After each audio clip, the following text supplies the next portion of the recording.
തിരുവേഗപ്പുറയിൽ അജ്ഞാതന്റെ കുത്തേറ്റ് യുവാവിന് പരിക്ക്. വിളത്തൂർ സ്വദേശി രതീഷിനാണ് പരിക്കേറ്റത്. കഴിഞ്ഞ ദിവസം രാത്രി 12 മണിയോടെയാണ് സംഭവം. രതീഷ് ഈ സമയം വീടിന് പുറത്തിറങ്ങിയപ്പോൾ ഒരാൾ വീട്ടുമുറ്റത്ത് പതുങ്ങി നിൽക്കുന്നത് ശ്രദ്ധയിൽപ്പെടുകയായിരുന്നു. ആരാണെന്ന് ചോദിച്ചപ്പോൾ ഇയാൾ രതീഷിനെ ആക്രമിക്കുകയായിരുന്നു. അക്രമത്തിനിടയിൽ രതീഷിന്റെ കൈക്കും കഴുത്തിനും കുത്തേറ്റു. വിവരമറിഞ്ഞ വീട്ടുകാരെത്തി രതീഷിനെ വളാഞ്ചേരി നടക്കാവിൽ ആശുപത്രിയിൽ പ്രവേശിപ്പിക്കുകയായിരുന്നു. രാത്രി ഒരു 12:30 ശേഷം പുറത്തിറങ്ങിയതാണ്. പുറത്തിറങ്ങിയിട്ട് ഒരാൾ വീട്ടിലിങ്ങനെ വണ്ടി പാർക്ക് ചെയ്തതിൻ്റെ പുറകിൽ നിൽക്കുന്നുണ്ട്.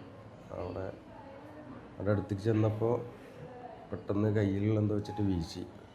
അതിൽ കയ്യിൽ തട്ടും ചെയ്ത് കഴുത്തിൽ വെട്ട് കൊള്ളും ചെയ്ത്. ഇവിടെ പിടിച്ച് നോക്കുമ്പോൾ ഫുള്ള് ചോരയും കാര്യങ്ങളൊക്കെ ആയിട്ട്. അപ്പോൾ ആൾ ഓടിപ്പോയി. പിന്നീട് ആൾക്കാരൊക്കെ വന്ന് തിരഞ്ഞു നോക്കുമ്പോഴും ആളെ കിട്ടിയില്ല. ഒന്നും ഉറപ്പിക്കാൻ പറ്റില്ല. പിന്നെ ബംഗാളിയാണോ മലയാളിയാണോ എന്നുള്ളത് ഞങ്ങളൊരു കണ്ടു. പക്ഷെ അത്ര കറക്റ്റ് അല്ല.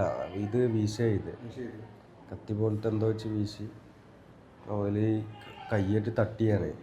തട്ടിയപ്പോൾ കഴുത്തിൻ്റെ ഈ ഫ്രണ്ട് ഇവിടെ പോറിയിട്ട് ഇങ്ങനെ ബ്ലഡ് വന്നപ്പോൾ ഇത് ഇവിടെ പിടിച്ചപ്പോൾ നമ്മൾ കൈ വെച്ച് നോക്കുമ്പോൾ ആ ബ്ലഡാണ്. അപ്പോൾ ഈ ആൾ ഓടിപ്പോയി, ഇരുട്ടത്തിൽ ഓടിപ്പോയി. വേറെ മോഷ്ടിച്ചിട്ടൊന്നുമില്ല.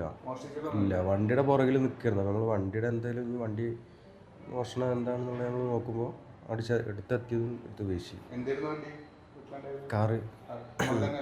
അതെ, വീട്ടിൽ നിർത്തിയിട്ട് വണ്ടി. കൈക്കും കഴുത്തിനും പരിക്കേറ്റ രതീഷ് ചികിത്സയിലാണ്. നാട്ടുകാരുടെ നേതൃത്വത്തിൽ തിരച്ചിൽ നടത്തിയെങ്കിലും അക്രമം നടത്തിയത് ആരാണെന്ന് കണ്ടെത്താനായിട്ടില്ല. മോഷ്ടാവാണെന്ന സംശയത്തിൽ പരാതി നൽകിയിരിക്കുകയാണ് ഈ യുവാവ്. ഈ ചാനൽ ന്യൂസ് വളാഞ്ചേരി. ഞങ്ങളെപ്പറ്റി നിങ്ങൾക്കല്ലേ കൂടുതൽ അറിയുന്നത്? പരിശുദ്ധിയുടെ സുവർണ പാരമ്പര്യം. Hayath golden diamonds, Valanchery.